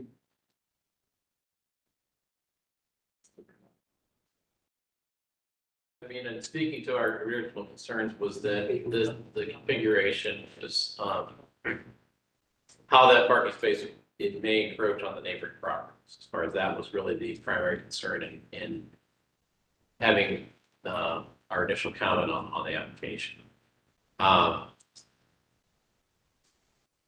So I guess wondering if there's a creative way we could come up with that there'd be some condition that you would come back to the board, I don't know, if that is palatable to the everyone. I mean, the only way we can move forward on this is to vote for the variance as is. But we can't put a condition that you come back for something else. Yes or What no. about stamp site plan? Can actually use the park. There is no condition for stamp site. Well, I was wondering, since we haven't agreed upon where the parking space would be, the third one, But that doesn't give him a variance for two. right? But I can always look at it. I want this to go forward. So I you don't want to have, move forward with 3 parking. I would spaces. rather do that and then come back and do another variance because then I can always just start. Yeah, And if you I can that. do that, because I don't really want to, and I understand trust me, I don't want that either. I'd rather just do this and then come back and say, hey, can we do it the right way, 4 to 2? And then you can have the But whatever updated, you're presenting to get started has to have 3 spaces. and that's what we're showing. It's saying that, hey, we're Okay. approving it, and But doesn't traffic have concern without it shown? Correct, so I guess I would suggest if it would be agreeable to the board to have some type of condition that they would have to amend this application or come back in some manner prior to completing construction, they would only show the 2 parking spaces. Well, we can't do that because we wouldn't be able to vote on that until we came back with this. We wouldn't be able to put that in as a condition to a yes vote tonight. I want to do it. I'm just telling you, speaking, I've dealt with the zoning people before, I want to come back. And so if I don't, guess what? I have to deal with Adam and everybody else for the rest of my career. I don't want to piss them off. I don't piss off anybody else. So I rather say, hey, if we can agree on the 4 to 3. And he has my updated for the other one. I For the can 4 say to right 2. now, I'm a no going into 3 because the traffic's telling me that slot's not valid, so I don't know how to approve for a 3 spot when the traffic's telling me no, not spot. Well, there's also, so there's two spots. There's one up there and there's one right next to the garage. I understand that, but the spot's there on the site. We're not committing to this. Yeah, that's what I was thinking. We're not committing the site plan. so- You're just committing to the actual variance of 4 to 3. There is a parking spot next to the garage. And so it is I just gave some kind of, but I'm not going off the site. So it's just asking 4 to 3. There's 2 in the garage and there's one right next to it. So I don't, okay, so you're saying you want to go forward with us hearing the variances tonight, is that what you're saying? Correct. Okay. Because either, you say no, then I gotta wait till next. Okay. So I'd rather go through it now and say, hey, can you guys say yes? No, to start the whole process over and then, I don't think you can come back unless there's a material change, but I guess 3 to 2 would be a material change. Right, so the way it works is if you get a no vote from us, then in order to come back and get a revision, you have to present substantially different facts. And you just start the process And over. you start the process over. So instead of a month, you could potentially be January, 6 months. Yeah, so you just gotta weigh if you're trying to, Well, this is open forum. You said no. I mean, how do you guys feel? I don't know, because I haven't really been paying attention to the spot thing. Like, I don't, Division of Traffic Management has no comments on 43 in the paper that we have. So I'm a little confused as to how we have a comment now. Well, it was based on the revision to 2, and that was. Gotcha. So you were reviewing the 42 as well. Right, based on the updated materials. Okay, Yeah. gotcha. But it's not updated. But it's not a, Well, public, yeah, had to public notices can go out. so we're back where we are. Let's see. Unless But again, if we're not, Unless we show his updated plans that show 2, which could have 3. in satisfaction of traffic. But aren't we all we are agreeing to is that he has to have 3 spaces that are legal? Yes, That's all because, we're guaranteeing. We're not saying what's on the site plan or anything. We're just saying we're only giving a variance for 3 spaces. And we're not, telling where they we're are, not saying where they are, they just have to be 3. 3. So that seems like we can do that. The board could do that, and then the applicant would have to work out with traffic management where Right. exactly this place. Okay, Not our issue. I'm Yeah. 100% okay with that. Okay. Thank you. Forward, okay. So, tell us now about the project and why you think 3 spaces is enough. Well, two are gonna go in the garage, so the 2 spaces will go in the garage, and that's ample space. Being on Dakota, there is parking in front of the property itself. Okay, so there's street parking. There's street parking For how many, in front. okay, so you don't think anybody else is in, it's not, It's open, but It's open. I stop there every couple days. I always find parking. okay. Now tell us why you're moving the side yard from 5 to 0. Oh, there's already a property, there's already a building that's been there, since the house party's been there, so it's a 0 setback because there's already, It's an existing. so that's why it's going from 5 to Oh, I 0. thought you said you were building a, No, it's, only thing I'm building is gonna be like the, back deck porch. gotcha. Yeah, so. Reverting. Oh, yeah, no, so I'm just saying, hey, that there's a house that's already been there, I'm just saying 5 to 0 to meet code. I got you. Okay. You have any questions for the applicant? Is there anybody here that wants to speak about this property application? Okay, Duncan factors. So the property in question could yield a reasonable return without the variance. However, I will note that it appears the minimum side yard variance is a existing condition that we're trying to bring into compliance. The variance, for the minimum side yard is substantial, but again, it's an existing condition. The variance for the parking is not substantial. The character of the neighborhood would be maintained, as again, this is an existing footprint. No adverse effect to the delivery of government services.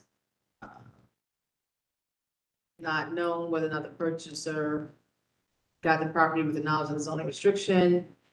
The predicament would require a variance because the building is already in existence.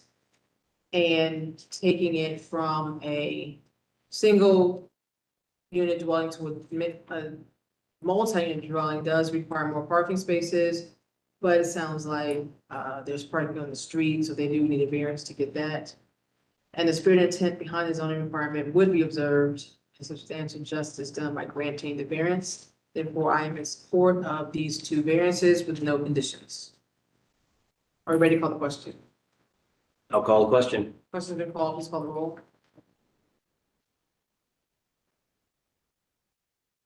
Before calling roll, I want to share that, once the board votes on this, the case is closed and any additional variances require a new application and fee.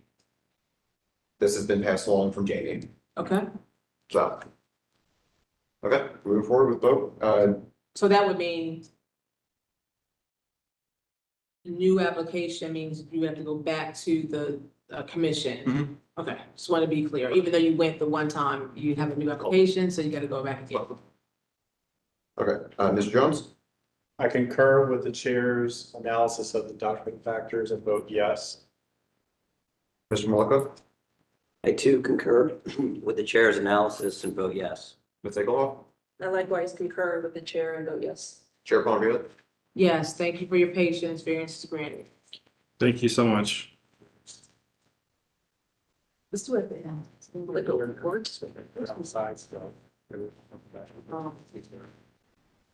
I'd like to ask staff a question.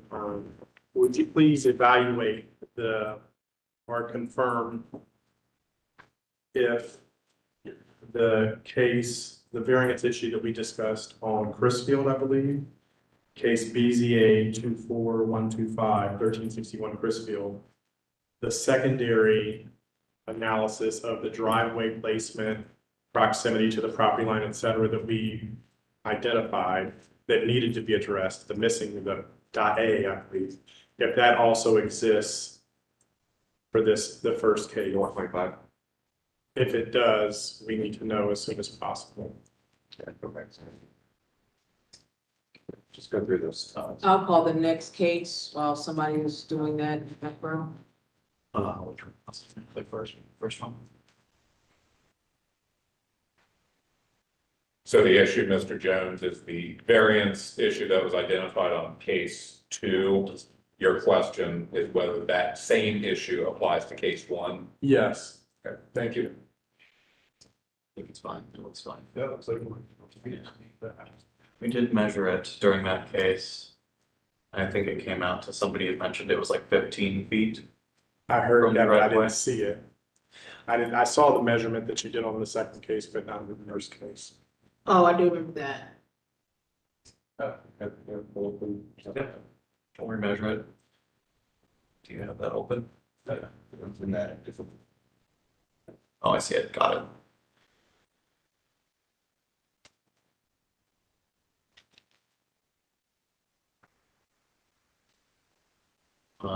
It was 15, 16. There it is. Yeah.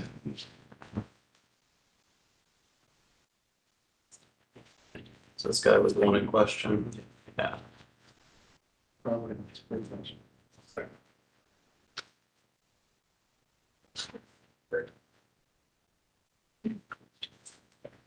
Yeah. 12 and a half. It's probably gonna be 13. So we're good there. So do you measure from that space or the other corner? The space closest to the driveway?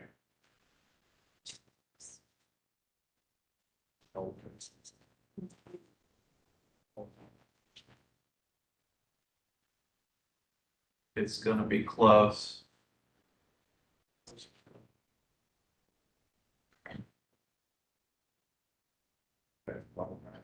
It's 11.9 right there, so it's right on the money with 12. These are.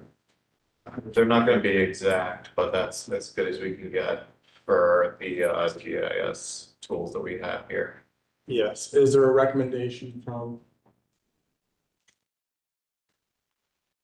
We can't discuss the merits of the variance tonight because they would have to go through the whole process again, and it is on the property owner to fulfill their obligations to make sure they're in zoning code compliance. But I think as a matter of courtesy, if zoning staff could just double check, make sure that there's no, variance issue with this, and then notify the applicant if there is, that'd be appreciated. We'll do it. Thank you. Thank you. Okay, next case, 2729 Sawberry Boulevard. So the applicant come forward, 2729 Sawberry Boulevard. No one's here, okay? Next case, it's 162 East North Broadway.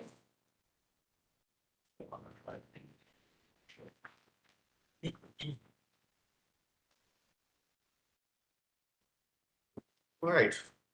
BZA 25-029 at 162 East North Broadway is located on the north side of East North Broadway, approximately 850 feet west of Calumet Street.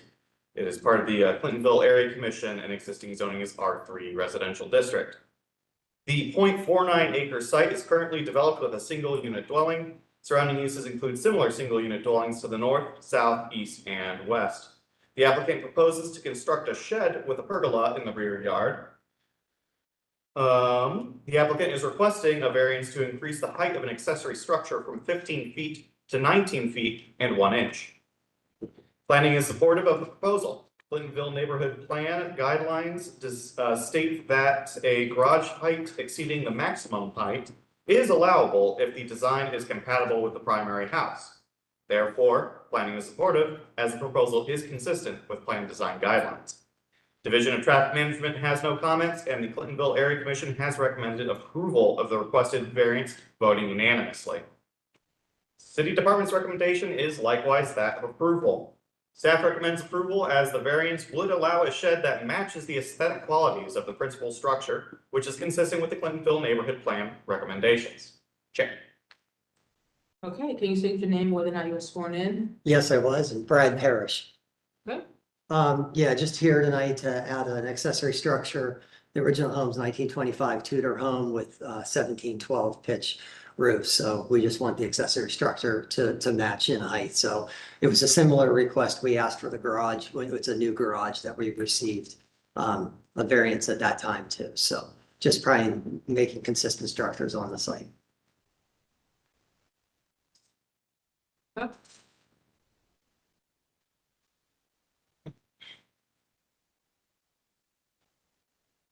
No living quarters. No.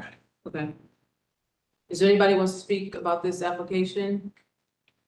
Okay, I'll take us to the Duncan Factor. I'm sorry, does the board have any other questions for the applicant?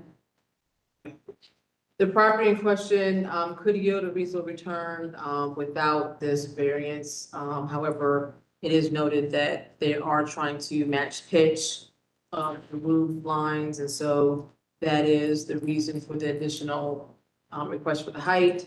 That seems to match the spirit and intent behind the zoning requirements. The predicament could not be obviated through another method other than a variance. No effect on the delivery of government services, no change in the essential character of the neighborhood. I don't find this variance to be substantial. No indication that the purchaser bought the property without knowledge of the zoning restriction. I'm in favor of this variance. Are you ready to call the question? I'll call the question. Question's been called, please call the roll. Mr. Malika, I concur with the chair's analysis and vote yes. Ms. Egelhoff, I likewise concur with the chair's analysis and vote yes. Mr. Jones, I too concur and vote yes. Chair Plummer Bailey. Yes, variance granted. Thank you for your time tonight. 1041 Summit Street.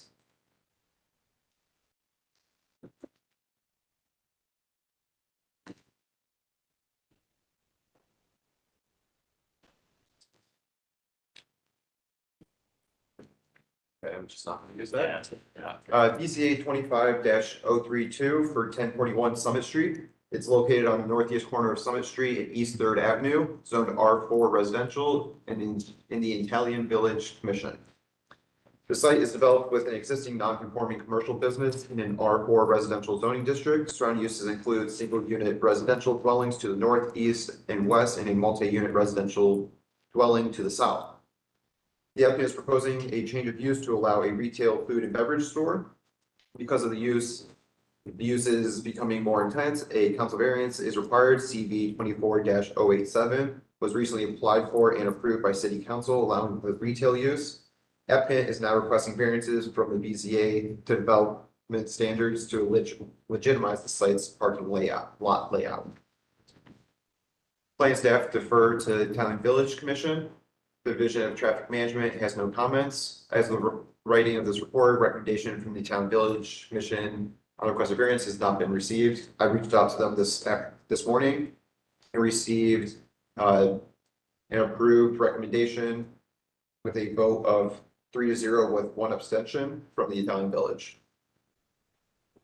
Staff can recommend approval of the request to not provide a 4-foot landscaped area as an opaque fence will be installed for headlight screening on the western property line. Staff can further recommend approval of the variances to reduce the parking setback line to allow a dumpster in the required side yard and to allow 2 parking spaces to be located within the required side yard, as these are existing conditions. State your name, whether you're sworn in. Molly Gwynn, I have not been sworn in. Okay, you promise your testimony tonight will be the truth and nothing but the truth. Please state I do. I do. Okay. go ahead with your testimony. Yes, we are here this evening. There is a slight adjustment. There were 5 variances applied for after our meeting with the Italian Village Area Commission. The applicant has determined to withdraw one of those variances, and I can go ahead and explain that. The first, as staff noted, is to remove the requirement under 3312.21D1 for the 4-foot wide screening buffer within 8 feet of the residential development. Again, we are going to provide a 6-foot tall, 100% opacity fence, and there just simply is not room for that landscape buffer as well as that opacity fence on that side of the property. We'd also like to do a slight variance to the parking setback along 3rd Avenue, and that's from 25 feet to 20 feet. And we have worked very closely with the Italian Village Area Commission on a line of sight study for the building, as well as the access and curb cuts at the site. Again, the property right now, there's presently no one in it. This applicant did previously obtain a council variance to allow for the operation of the commercial in the R4, and looks forward to hopefully operating there subject to these use variances. The 3rd variance is to vary the requirement of the 5-foot setback for a dumpster enclosure. We'd like to do a 2-foot setback as provided. And again, that's a variance from code 3321.01. Now, just to speak to the final variance with respect to the parking, these are existing parking conditions that are at the site. They are located where staff is presently indicating to the north of the building.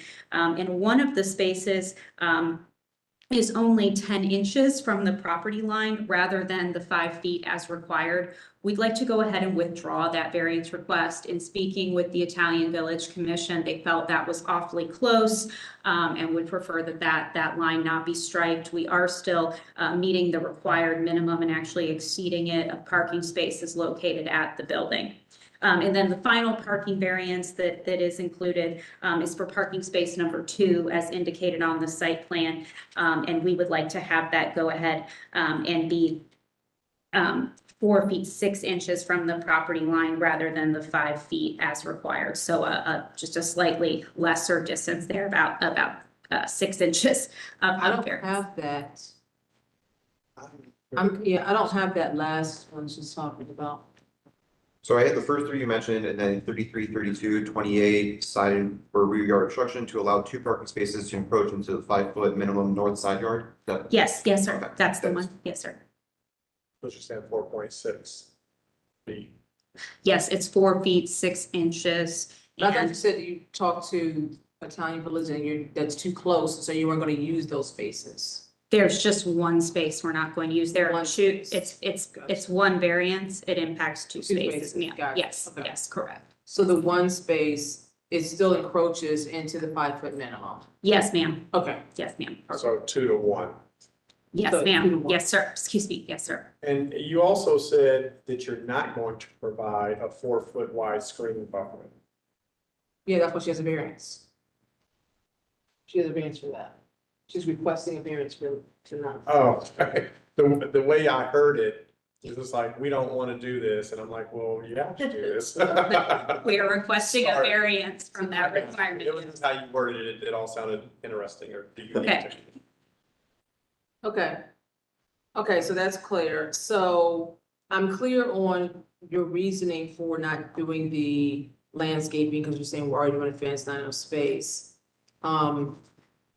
The parking setback along East Third, 25 to 20, did you speak to that as to why you needed that setback changed? Yes, it's just to allow for some additional landscaping down there, and then to also just allow for the access to the property more efficiently at that location right there. Okay. And then we talked about the dumpster, side. There's no other place for the dumpster other than the side yard? Unfortunately, there is not. There is going to be cedar sided shingling around that dumpster. It's important to the applicant that this look nice, but that's the best place at the site, particularly to allow for the site circulation that's shown with the existing parking. Okay. And then what was you got a vote from the Italian Village Commission? Yes, we did. Yes, ma'am. They recommended approval on these after we removed the one variance related to the parking gotcha. encroachment. Yes. And then that vote was what? I believe it was 3-0 with one abstention. Correct. Okay. And just to note, the applicant is also moving through final site compliance with the Italian Village Area Commission. So there are some design modifications and they were also able to work through those. We attended both the working group meeting of that board and then obtained the recommendation on April 29th. And then on May 13th, attended the formal meeting and were able to obtain the vote of approval at that point in time. Okay. Is there any other questions for the applicant? Is there anybody here that wants to speak about this application? Okay, the Duncan factors. I don't think that these variances are substantial, and I think that the layout of the building on the property line actually requires some of these, including the dumpster area, the setback, the parking spaces, so I don't think that the character of the neighborhood is substantially altered by allowing these. I don't think that there's an adverse effects of the delivery of governmental services. I think that property owner's predicament could not be obviated through another method other than these variances just because of the, again, layout of the lot. The spirit and intent behind the zoning requirement would be observed. I don't have any knowledge about the purchaser's knowledge of the zoning restrictions. But I think that I am in support of these variances with the slight modification downward from what is printed and what was noted. Are we ready to call the question? I'll call the question. Please call the roll. Before I go through roll, I want to just confirm that 32.28 is from the changes from to allow two to allow one. Correct. Yes. Just want to make sure since I'm covering it for someone else. Yes. Ms. Igelbaum? I agree with the chair's analysis, the Duncan factors, and vote yes. Mr. Jones? I too agree and vote yes. Mr. Malaka? I concur as well, vote yes. Chair Palmeri? Yes, variance is granted. Thank you. Thank you very much. 6611 Broughton Avenue.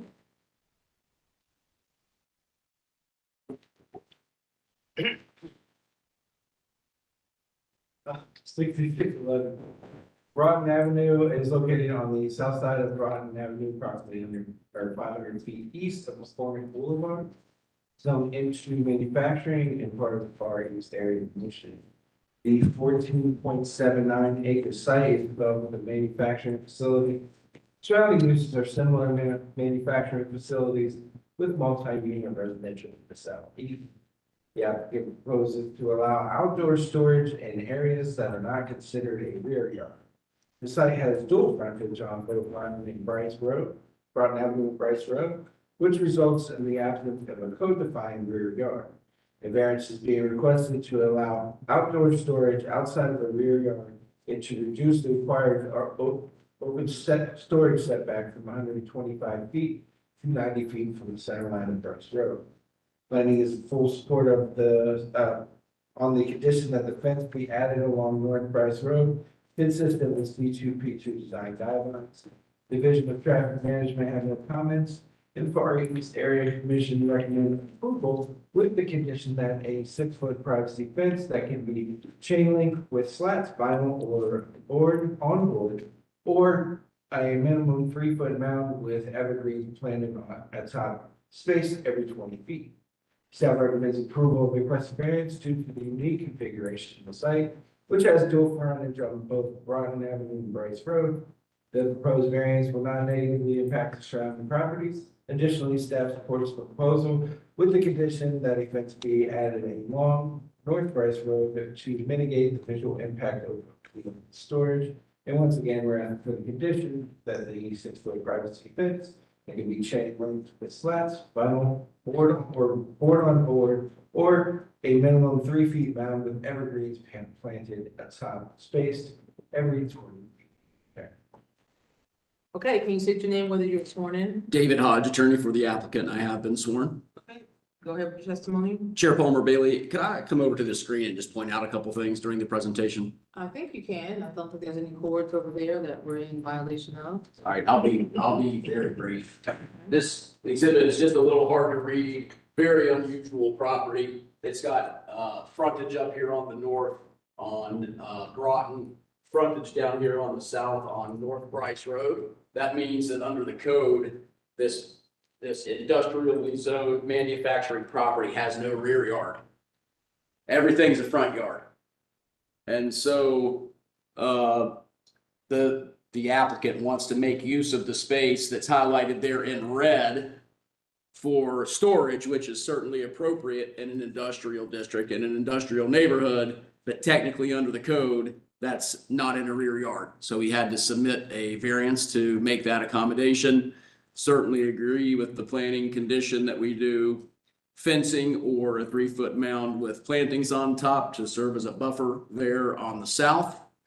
It is here with a staff recommendation of approval. It's also here with the unanimous recommendation of approval from the Far East Area Commission, which is no small feat, having been before that commission many, many times in the past. And I don't think from Mr. Blechschmidt's perspective, any traffic management issues. We're not taking any access there from the south. So seemingly a good, clean application. There's one additional quirk that I want to put on the record here, and that is that the lovely zoning code provides the same requirement twice, literally verbatim. It's in both 3367-15 and in 3367-29. The language in the code says in both sections, open or unenclosed storage of materials and equipment except for automobiles or trucks used in the business or industry or by the employees thereof shall be permitted only in the rear yard. I have no idea why the same requirement is in the code twice. Technically, this variance is here tonight to only one of those two sections. And so I'm just saying this and putting it on the record. Hopefully there will come a day when zoning clearance site compliance will give me grace that we have gotten the variance to one, but not the other section of the zoning code. Question. Yes, sir. Storage is defined as what? So it's pretty broadly defined in the code. And depending upon what you're storing has different nuances in the manufacturing code and different buffering and separation requirements. This isn't junk or salvage. This is, as we see all the data centers built around town, we're seeing some of these yards come in with contractors that are storing spools of wire, et cetera. And that's what this particular contractor is going to be doing in this yard. So the broad nature that you speak of is why I asked the question. Sure. And a fence of 6 feet, for example, while it might be okay in some cases, we've looked at pile heights, and I'll call them pile heights because they're of various materials. Sure. And arguably, if the pile height is 20 feet, a 6-foot fence really does nothing. So I don't know if that's a staff question or where the limitation comes into place. I think, and this is a little dangerous for me to get into the code. I know that I've had some of these cases before this board in the past where it's a construction yard of a different nature that has actual pile heights of construction debris, et cetera. There are some limitations built into the code to what those pile heights can be. I know that doesn't exactly get at the issue you're raising about the screening, and this is not that type of construction yard. This is not construction debris, construction material. This is construction tools and equipment to be used. And another interesting side note, if you remember where the red rectangle was shown on on the exhibit, if you were to drive down the street today, there is a massive pile on this site from other area construction, a pile of dirt just that's been placed there from other construction projects. And that's among the reasons why my client had zero issue with a commitment to do the mound, which I think is what they're going to do instead of the fence, because they have lots of dirt that they're actually going to be getting rid of to grade this site and get it ready for the storage. Okay. Thank you. So would it be fair to say that you don't really have stacked storage? You don't have stacked storage, like you're not creating piles? Okay, It would be fair to say that. okay. Okay, do we have any other questions for the applicant? Is there anybody here that wants to speak about the application? Sir, looking at you. Okay, going to the Duncan factors. The property seems to have no rear yard, which is a technicality for the code because it only deals in front, rear, and side measurements. So allowing a storage area in something other than a rear yard is still fitting with the spirit and intent behind the zoning requirement, although not technically the letter of the law. The property doesn't have any way to obviate that except through a variance, which is being sought today. The property owner purchased the property, no indication of whether they had knowledge of that zoning restriction when they purchased the property. The variance would not adversely affect the delivery of governmental services based on the location that they're requesting to put this storage. The essential character of the neighborhood is manufacturing, and this variance does not alter that.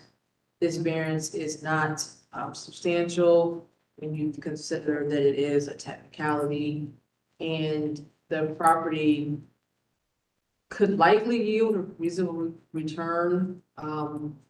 However, anything that they're wanting to do that would impact a rear setback would have to come through us. So it seems like there's no other way around beneficial use other than a variance. In that regard, I am in favor of voting yes. I'm in favor of allowing the variances. Are we ready to call the question? We'll call the question. Question's been called, please call the roll. Mr. Jones? I concur and vote yes. Mr. Maleko? I concur as well and vote yes. Ms. Egelhoff? I likewise concur and vote yes. Chair Bailey? I vote yes, variance is granted, thank you. Thank you. Okay, we'll recall this last case, 2729 Sawberry Boulevard. No one is here, so we will vote to table this case. Do we have a motion? Moved. Second, Okay, please call the roll. Mr. Maleko? yes. Ms. Egelhoff? Yes. Mr. Jones? Yes. Chair Bailey? Yes, tabled, thank you. Unless we have any other matters to address on the record, I will adjourn